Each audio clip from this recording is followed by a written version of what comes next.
Ipinanganak si Daniel Jake or kilala sa tawag na palayaw na DJ na isang lalaki, pero habang lumalaki siya, ramdam niya ang pagbabago ng kanyang pagkatao. Hindi niya naramdaman na isa siyang lalaki, kahit na may nakalawit na malaki at minsan tumitigas na bagay sa pagitan ng kanyang hita. Isa siyang babae sa puso at isipan at pangarap niyang maging isang tunay na babae pagdating ng panahon.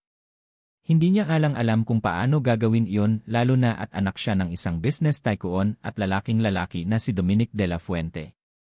Astig kumilos ang kanyang ama.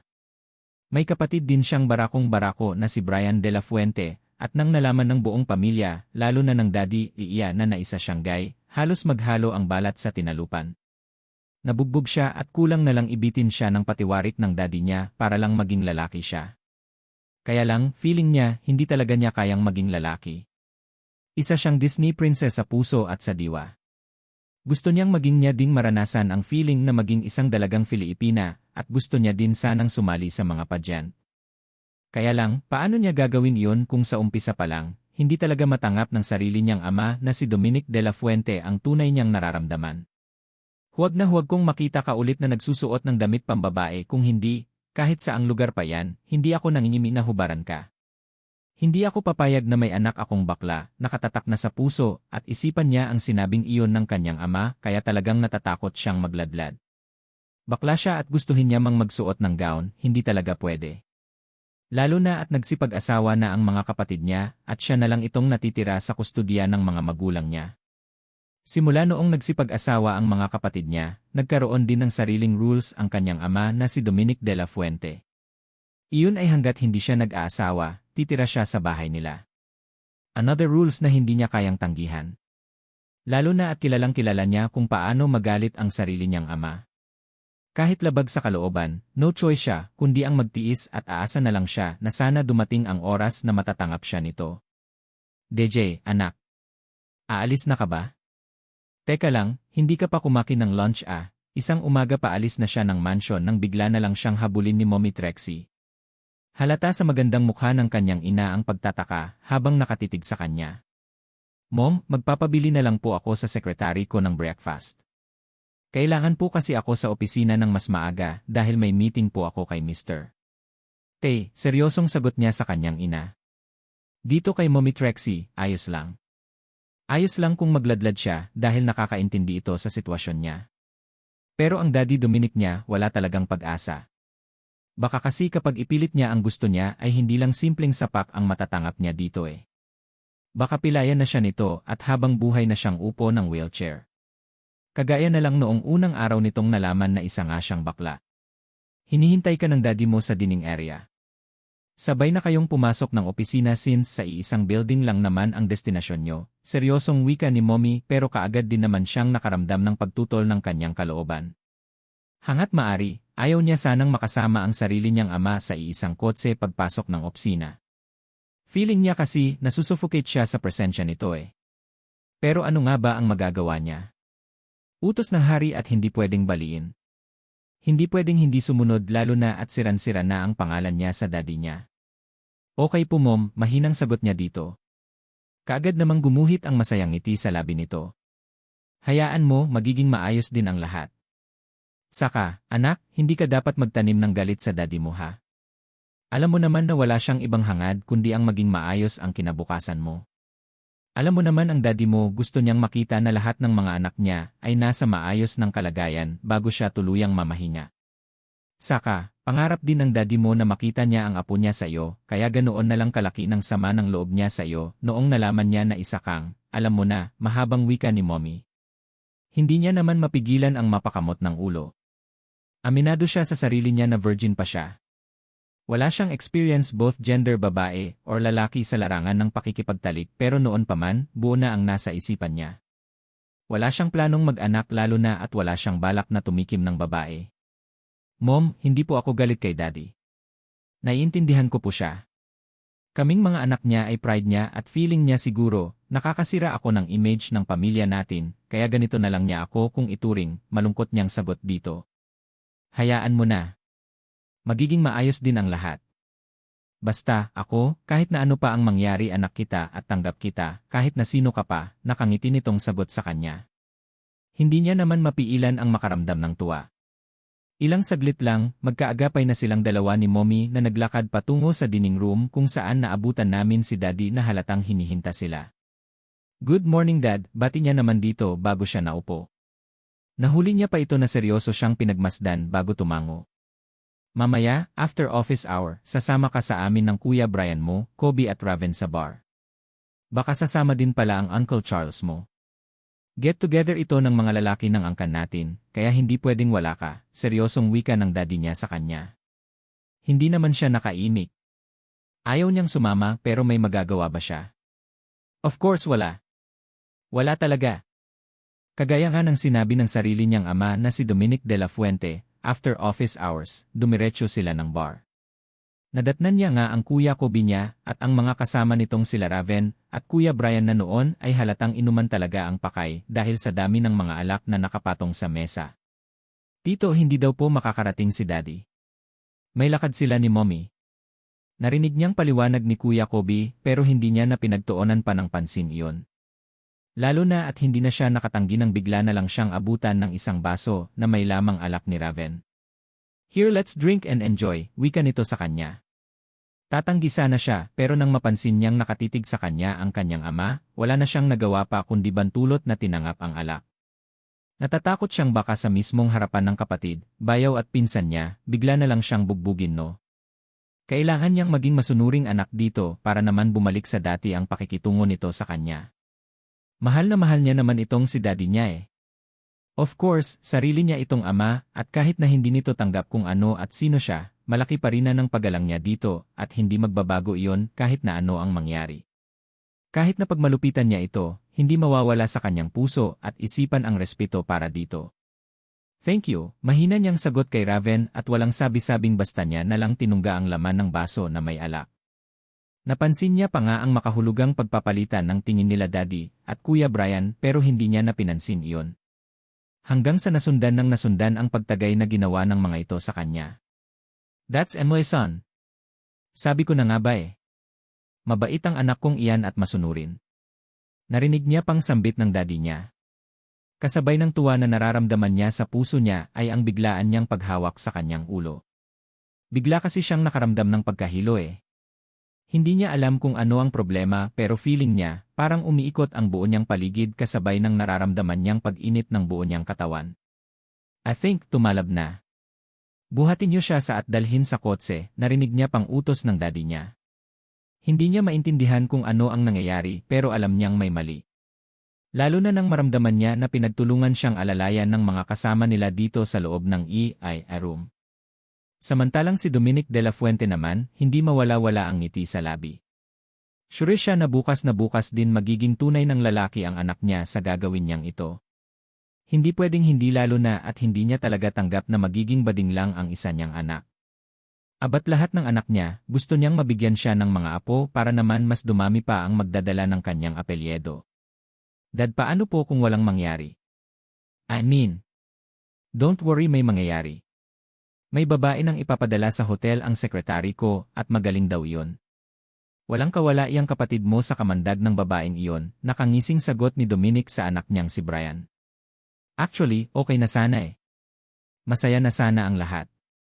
Marami na siyang apo sa 3 niyang mga anak. Kina Brianna, Brian, Bella at sana suon kay Fiona. Si Daniel Jake na lang talaga ang nagpapasakit sa ulo niya, kaya hindi siya papayag na hindi ito mambuntis ng babae para makita niya din ang magiging apo niya dito.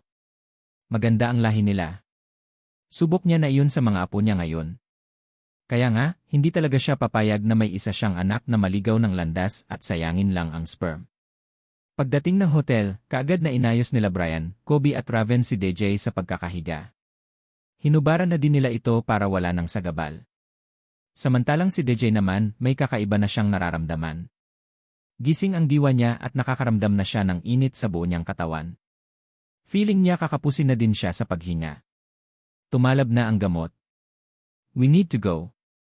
Mamaya lang, parating na ang babae na binayaran ni Daddy para gawing tunay na lalaki iyang kapatid ko," nakangiting wika ni Brian kina Kobe at Raven. Actually, hindi din siya pabor sa ginagawa ng ama niya sa kapatid niyang si DJ pero wala naman silang magagawa. Ang ama pa rin nila ang masusunod kahit na nasa tamang edad na sila. As long as hindi makakasira sa relasyon ng buong pamilya. Susundin nila ang nais nito. Malay mo naman 'di ba, baka nga naman maging epektibo at maging tunay na lalaki itong si DJ once na makatikim ito ng babae. Ningit-ingit na kaagad na nilisang nila Raven, Brian at Kobe ang kwarto kung saan nakahiga si DJ na lalo pang nag-init. Nakakaramdam siya ng pagkauhaw sa hindi niya malamang dahilan.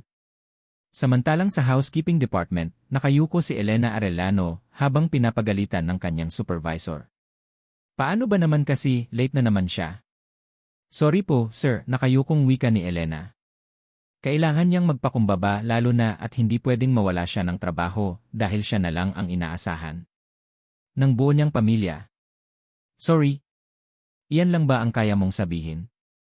Elena, sinasabi ko sa'yo, kapag magtuloy-tuloy ang ganito, mabuti pang huwag ka nang pumasok. Hindi pwede ang ganito, galit na wika ni Mr. Poblete habang hindi niya maiwasan na pagmasdan ang kabuuan ng dalaga.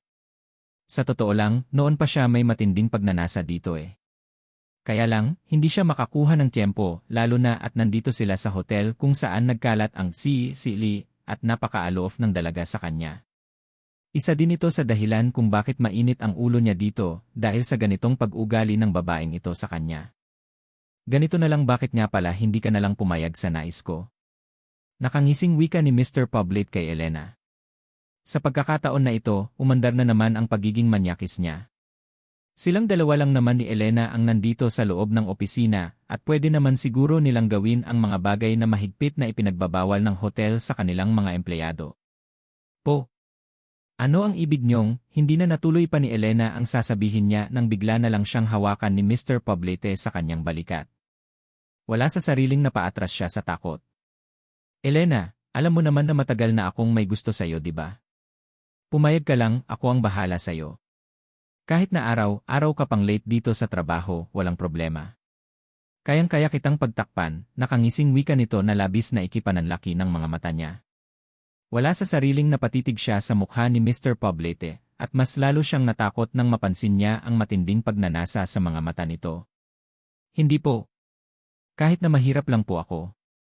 Hindi po ako papatal sa inyo, Mr. Poblete, seryosong sagot niya dito. Isang malakas na pagtawa naman ang kaagad na kumawala sa lalamunan ni Mr. Poblete habang patuloy na pinagmamasdan si Elena. Ang ganda talaga ng babaeng ito. Nakikita niya din panlabas na kaanyuan, mukhang sariwa pa ito na mas lalong nagpadagdag sa libog na nararamdaman niya ngayon. May magagawa ka kaya, Elena?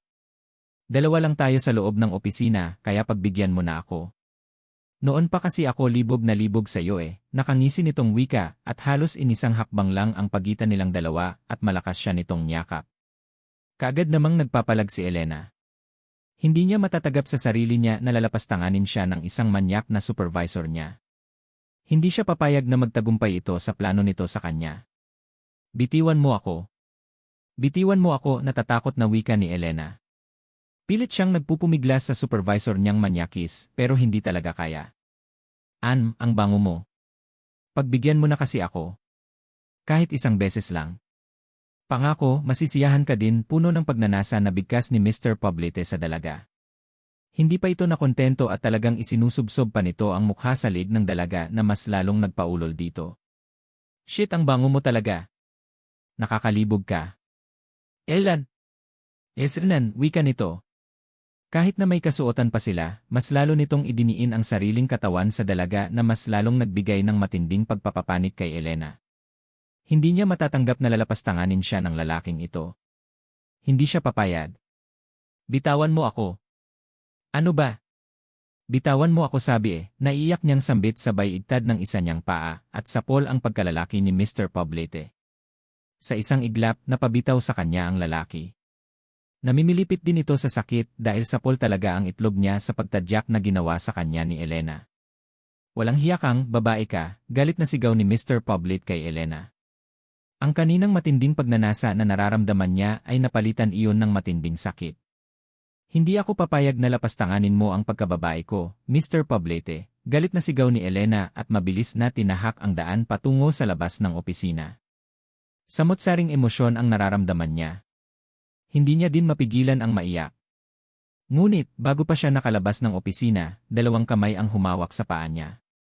Nang lumingon siya, sumalubong sa kanya ang nakangising mukha ni Mr. Poblete. Saan ka pupunta? Akala mo ba matatakasan mo ako? Nakangisi nitong tanong. Dahil sa matinding takot, walang pag-aalinlangan na sinipa ni Elena ang mukha ni Mr. Poblete.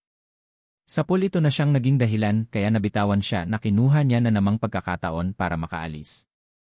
Halos patakbo na siyang lumabas ng opisina. Walang hiya kang babae ka. Bumalik ka dito, narinig ni Elena na sigaw ni Mr. Poblete. Napalingon siya at nang mapansin niya na hinahabol siya nito, kumaripas na siya ng takbo. Gabi at wala na siyang nakikitang mga guest na kalat sa hallway ng hotel na ito kaya wala siyang mahinga ng tulong. Hayop kang babae ka. Pahihirapan mo pa ako ha? Galit na sigaw ni Mr. Poblete. Mukhang nakabawi na ito sa sakit dulot ng pagtadyak niya dito kanina dahil kahit na tumatakbo na siya, mukhang maabautan siya nito. Mabilis siyang lumiko sa pakanang hallway at pilit na binubuksan ang mga pintuan na madadaanan niya.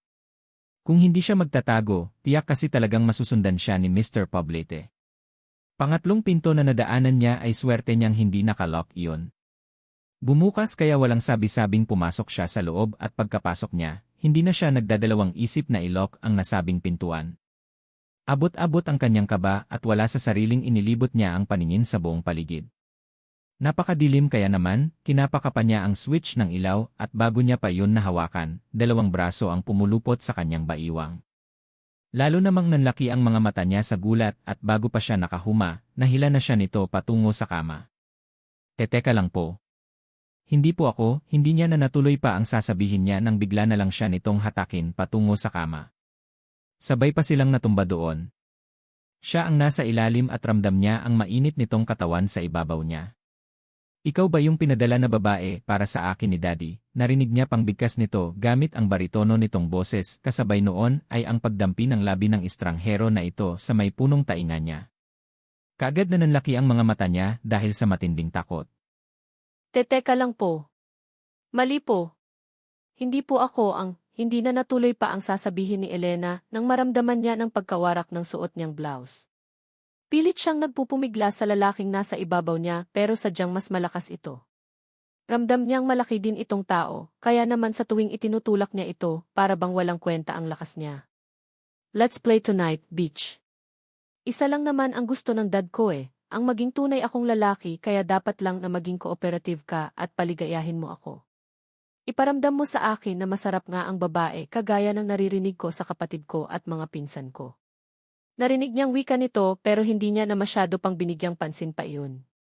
Patuloy siya sa pagpupumiglas hanggang sa hindi niya maiwasan ang mapakagat labi nang maramdaman niya ang labi ng lalaki sa kanyang liig.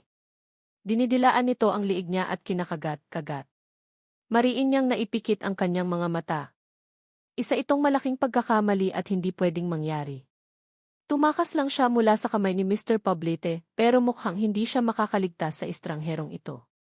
Lalo na nang maramdaman niya na hubot-hubad pala ito. Ang matigas nitong bagay ay sumusundot sa maihita niya. Tuluyan na din nitong natanggal ang suot niyang blouse at sunod nitong tinanggal ay ang kanyang suot na bra. No. Hindi po ako ang babaeng tinutukoy niyo. Bitiwan niyo ako, naiiyak niyang bigkas. Wow, is it a part of your game, sweetie? It's a theft, ang bango mo. Not bad. Mukhang masarap ka nga, narinig niyang wika nito at hindi niya mapigilan ang mapakagat labi nang walang sabi-sabing bigla na lang sumayad ang bibig nito sa bundok niya. Hindi niya mapilan ang mapaliyad dahil sa kakaibang kiliti na hatid ng bibig nito sa bundok niya. Kinagat-kagat nito ang korona ng kanyang bundok at ilang saglit lang, walang pag-aalinlangan na basta na lang sinipsip. Hindi niya mapigilan ang mapaungol sa kakaibang sensasyon na kaagad na dumaloy sa buo niyang pagkatao. Mahina niyang ungol na siyang naging dahilan na mas lalo yatang ginanahan ang lalaki at mas lalo pa yatang pinagbuti ang ginagawa nito sa kanyang bundok. Para itong isang uhaw na sangol na salita nitong sinisipsip ang kanyang pasas na pink. Mas lalo naman siyang nagdedeliryo sa sarap. This is mine. This mountains of yours is mine, mahina nitong sambit. Hindi naman siya nakaimik. What is your name, baby girl? Muli nitong wika. Elena. Mahinang sagot niya at parang gusto niyang kutusan ang sarili niya nang ma-realize niya ang kagagahan niya. Talaga naman nagawa niya pa talagang magpakilala dito. Dapat pumalag siya pero bakit ganito? Bakit habang tumatagal, mas lalo siyang nasasarapan? Ang pagtutol sa kanyang isipan ay biglang naglaho. Lalo na nang maamoy niya kung gaano kabango ng lalaking kaulayaw niya. Very masculine ang amoy nito at iniisip niya na lang na siguro gwapo ito. Lalo na at ramdam niya ang makinis nitong balat kahit na sobrang dilim ng buong paligid. Wala sa sariling napayakap siya dito kaya mas lalo niyang naramdaman kung gaano ito kakinis. Feeling niya nga, mas makinis ito kumpara sa kanya eh. Muli niyang bigkas. Lalo nang muling bumaba ang halik nito patungo sa may puso niya. Ilang saglit lang, damit pang ibaba na naman ang pinagdiskitahan nito at hindi na siya tumutol pa ng tuluyan na nitong hubarin iyon. Shit, wala na siyang suot na panty. Tuluyan na nitong nahubad at naramdaman niya ang ginagawa nitong pag-amoy sa pagitan ng kanyang hita. Bigla siyang nakaramdam ng pag-iinit ng kanyang pisngi dahil doon. Hindi niya din maiwasan na makaramdam ng hiya kahit na isa itong estranghero sa kanya. Isa, smells so good. Ang bango ng kuweba mo, Elena, narinig niyang sambit ito. Sino ka? Bakit mo ito ginagawa sa akin? Hindi ako ang babaeng sinasabi mo. Mahina niyang sambit nang maramdaman niya na muli itong gumapang paitaas. Pumantay ito sa kanya kasabay ng kusang pagbuka ng kanyang hita. Hindi niya mapigilan ang mapalunok ng sarili niyang laway nang maramdaman niya ang matigas nitong sandata. Kumikiskis iyon sa bukana ng kanyang perlas ng silangan. Call me, Jake, and this is Ginny's first time. Narinig niyang sambit nito kasabay ng sunod-sunod nitong pag-ulos. Impit siyang napahiyaw nang maramdaman niya na para bang nahahati ang katawan niya sa sobrang sakit. Aray, bigkas niya kasabay ng pagpatak ng luha sa kanyang mga mata. Shit, ang sakit. Feeling niya, nawasak yata ang perlas niya pati kinabukasan niya. Pak. Ang sarap mo. Shit, you're so tight. Ganito pala ang feeling. Now I know na masarap naman pala ang babae, narinig niyang bigkas nito. Tama na. Masakit po talaga. Huhuhu. Tama na sabi eh. Masakit, reklamo niya pero parang walang narinig ang lalaki. Patuloy lang ito sa pagkadyot sa ibabaw niya na para bang hindi nito naririnig ang pakiusap niya. Ang bawat paghugot at pagbaon nito ay ramdam niya. Ramdam niya ang malaki nitong anaconda na patuloy sa paglabas-pasok sa namamaga niya na yatang kepyas. Masakit? Not masakit, sweetie. Masarap, ang sarap mo. Sobrang sarap mo Pak. This is life, malakas nitong sambit. Mas lalo naman siyang napaiyak. Halimaw yata ang lalaking ito eh. Hindi man lang marunong makinig sa pakiusap niya. Hanggang sa hindi naglaon, mas lalo pang bumilis ang pag-ulos na ginagawa nito sa ibabaw niya. Na para bang may hinahabol nito na kung ano. Tulala si Elena na nakatitig sa kawalan. Tapos na ang mainit na sandali sa pagitan nilang dalawa ng lalaking itranghero at hanggang ngayon, hindi pa rin siya makapaniwala. Ano ang nangyari? Paano niya nagawang ipagkaloob ang sarili niya sa lalaking hindi niya kilala at hindi niya din nakikita ang pagmumukha? Ang mahing nitong paghilik ay palatandaan na nakatulog na ito. Pagkatapos nitong makaraos kanina, basta na lang siya nitong tinulugan habang siya ay patuloy sa kanyang pag-iyak. Masakit ang buo niyang katawan. Hindi niya din maramdaman ang kanyang balakang. Feeling niya para siyang binugbog ng isang dosenang tambay sa kanto dahil sa nararamdaman niya ngayon.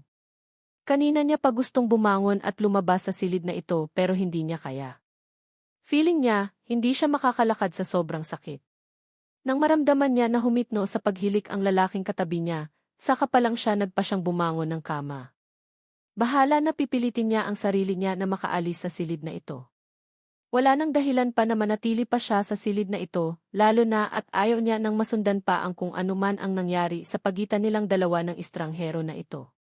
Kaya lang, bago pa siya nakabangon, naramdaman niya ang braso nito na bigla na lang pumulupot sa kanyang baiwang. Kasunod noon ay ang pagsubsob ng mukha nito sa kanyang liig. Saan ka pupunta? Narinig niyang tanong nito sa kanya.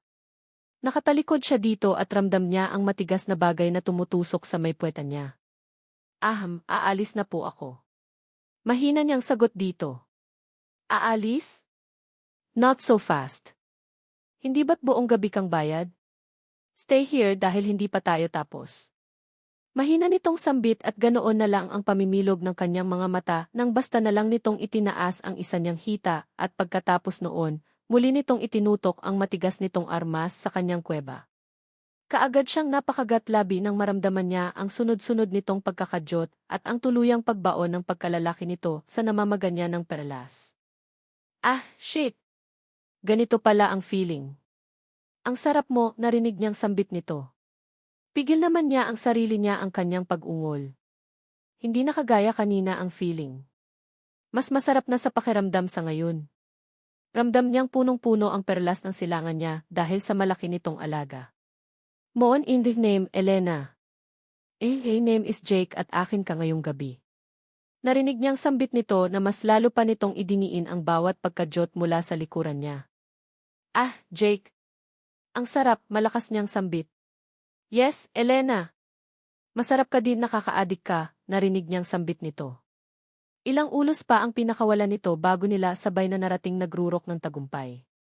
Pagkatapos ng round na iyon, hindi na napigilan pa ni Elena ang kanyang sarili at tuluyan na siyang nakatulog. Masayadong napagod ang katawang lupa niya at dahil sa nahimbing siya sa pagtulog, hindi niya na namalayan pa ang pagliwanag ng silid.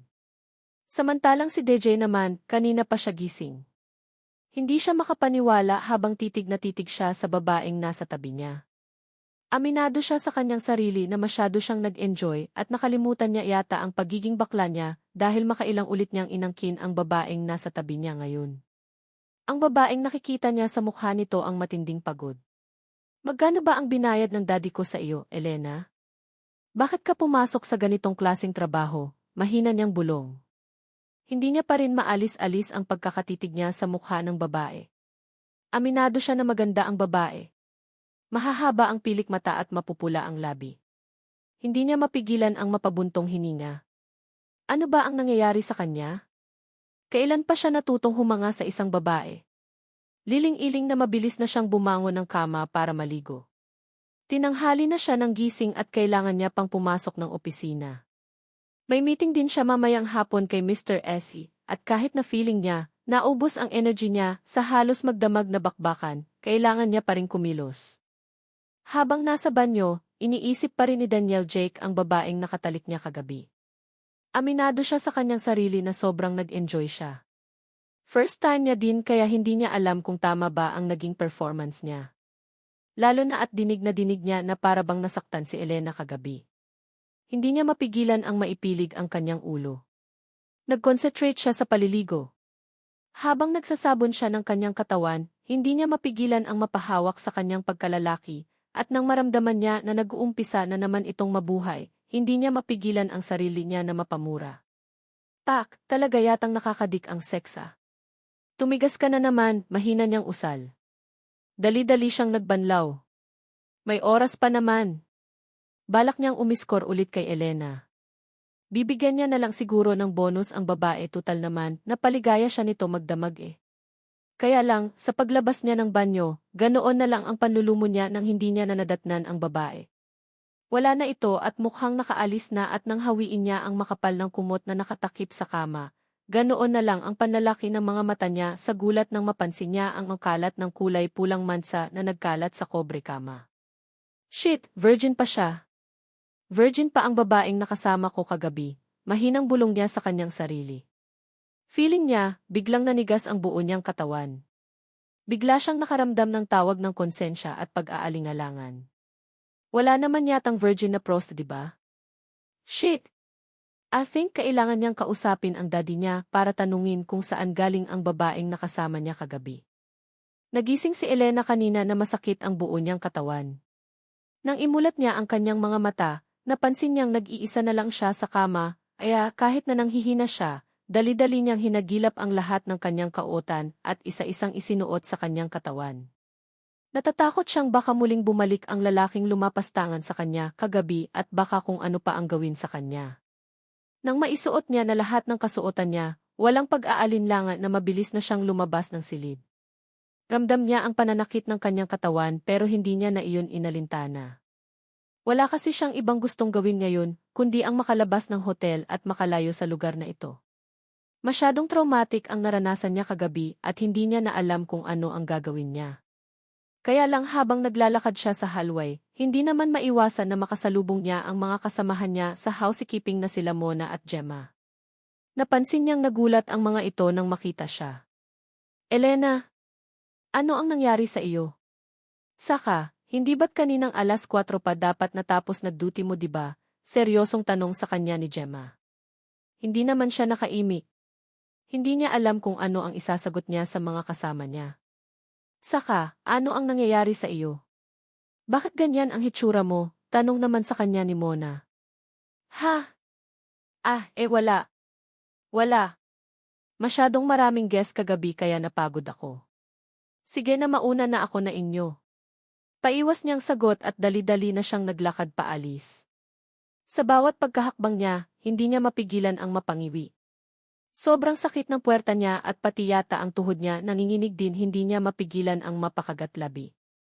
Ni sa hinagap, hindi niya akalain na magagahasa siya sa mismong loob ng hotel na pinagtatrabahuan niya. Mabilis siyang nakarating ng locker.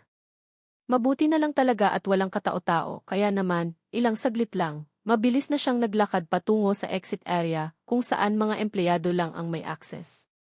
Maayos naman siyang nakalabas at pagdating sa gilid ng kalsada, sakto din dahil may dumaan na jeep kaya mabilis na din siyang sumakay. Habang nasa loob siya ng jeep, hindi niya mapigilan ang maluha. Hindi niya na alam kung ano ang mangyayari sa kanya ngayon. Ang iniingat-ingatan niyang puri ay nakuha ng isang taong hindi niya man lang nakita ang pagmumukha. Hindi niya tuloy maiwasan na makaramdam ng awa sa kanyang sarili. Kung hindi sana sa manyak niyan si supervisor na si Mr. Poblete, hindi sana siya makakapasok sa isang kwarto kung saan may manyakis palang naka-check-in doon. Naging mabilis ang naging biyahe niya kahit papaano. Pagdating sa kanto malapit sa bahay nila, kaagad na din siyang pumara. Bumaba ng jeep at ika-ika pa rin siyang naglakad patungo sa bahay kung saan siya nakatira. Iyon nga lang, pagkapasok niya sa kalawanging gate ng bahay, ang nagbubungangan niyang ina na si Nanay Teresa ang sumalubong sa kanya. Galit na nagalit ito dahil late na daw siyang nakauwi. Ikaw babae? Anong oras na? Uwi pa ba ito ng isang matinong babae? Galit na tanong nito sa kanya. Natamim naman siya. Masakit ang ulo niya at wala siya sa mood para pakinggan ang pagbubungang nito. Nay, sorry po. Nag-request po ng overtime ang boss ko kaya late na po akong nakauwi ngayon. Mahinang sagot niya dito. Kaagad naman itong napaimid. Overtime? Wala akong pakialam. Gaano ba kalaki ang sinasahod mo sa lintik na hotel na iyan at bakit ba hindi maiwan-iwan? Alam mo naman na nag-aaral pa ang dalawa mong kapatid, di ba? Nandidilat ang mga matang tanong nito sa kanya. Hindi na naman siya nakaimik. Heto na naman silang dalawa. Pilit na pinapapapasan sa kanya ang responsibilidad ng pagpapaaral sa dalawa niyang kapatid gayong siya nga, hanggang senior high school lang eh. Wala siyang makuhang matinong trabaho at gustuhin niya mang maghanap ng trabaho na may malaking sweldo, hindi talaga kaya ng pinag-aralan niya. Buti nga natanggap siya sa housekeeping kahit papaano eh. Kung bakit naman kasi ang arte mo? Sinabi sa akin ng kababata mong si Maricel na nangangailangan pa daw sila ng dagdag na trabahante sa pinagtatrabahuan nila pero ang arte-arte mo.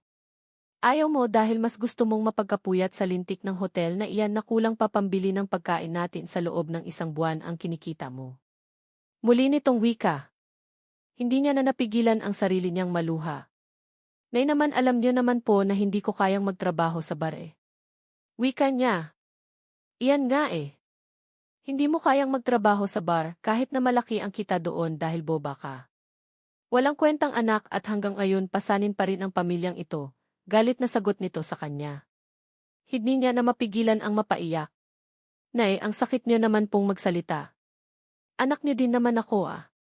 Bakit niyo ba ako tinatrato ng ganito? Umiiyak niyang tanong dito. Abat lintik na iyan. Talagang nagdrama pa. Babae, huwag mo akong idaan sa paiyak-iyak na iyan ha. Lintik na iyan, tatamaan ka sa akin, galit na sigaw nito sa kanya. Lalo naman siyang napahagulhol ng iyak. Hindi niya maiwasan na makaramdam ng awa sa kanyang sarili. Naturingan na may ina siya pero mainit naman ang ulo sa kanya. Walang ibang bukang bibig sa tuwing nakakaharap niya ito, kundi ang hanapan siya ng malaking sahod.